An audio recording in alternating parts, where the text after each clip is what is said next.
नमस्ते बच्चों। आप अब तीसरी कक्षा से चौथी कक्षा में आ गए। चौथी कक्षा में हम जो पाठ पढ़ने जा रहे हैं वो एक कविता है। कविता का नाम है हम हैं सूरज चांद सितारे। इस कविता के कवि हैं द्वारिका प्रसाद माहेश्वरी। इस कविता में कवि ने छोटे छोटे बच्चों के गुण बताए हैं। बच्चे भोले भाले होते हैं, भेदभाव नहीं करते हैं, एक साथ मिलजुल कर रहते हैं। कवि ने इस कविता में उसी भावना को बताया है। कविता की पंक्तियाँ मैं अब पढ़कर आपको उसका अर्थ बताऊंगी।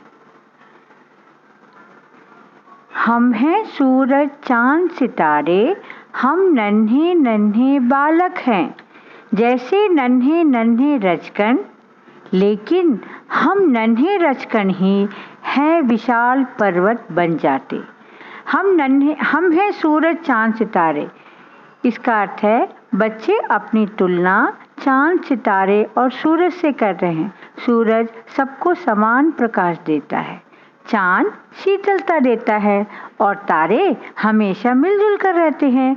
उसी तरह बच्चे कह रहे हैं हम छोटे छोटे बच्चे हैं, जैसे धूल के छोटे छोटे कण, लेकिन अगर यही धूल के कण मिल जाएं तो एक विशाल पर्वत बन जाते हैं। रजकण का अर्थ है धूल के कण और नन्हे का अर्थ है छोटे। विशाल पर्वत को हम पहाड़ नग भी कहते हैं। आगे बच्चे कह रहे हैं हम बच्चों की दुनिया ही एक अजीब गरीब निराली। बच्चों की दुनिया, बच्चे आप जानते हो आपकी दुनिया अलग निराली, ऐसा क्यों कवि ने कहा है? इसलिए कि आप हमेशा खेलना, नई नई चीज़ें जानना और हमेशा मिलजुल कर रहना चाहते हैं। आपको अगर कुछ चीज़ नहीं पता है आप तुरंत कहेंगे इसका अर्थ क्या है मैम, ये क्या है मैम। तो आपकी जो दुनिया है, आपकी जो भावनाएं हैं, वो सब क्या है? अजीब गरीब है। हम बड़ों के जैसे नहीं है। आप किसी में भेदभाव नहीं करते, आप मिलजुल कर रहना चाहते हैं, नई नई चीज़ें सीखते हैं।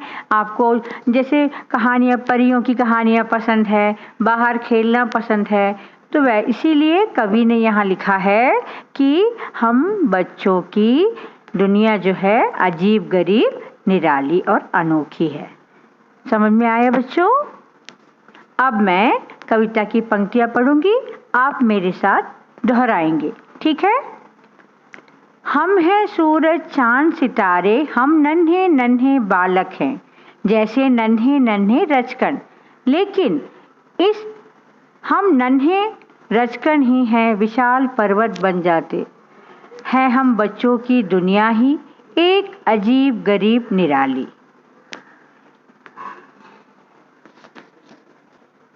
अच्छा बच्चों, आप इस कविता को अभ्यास कीजिए, घर में पढ़िए।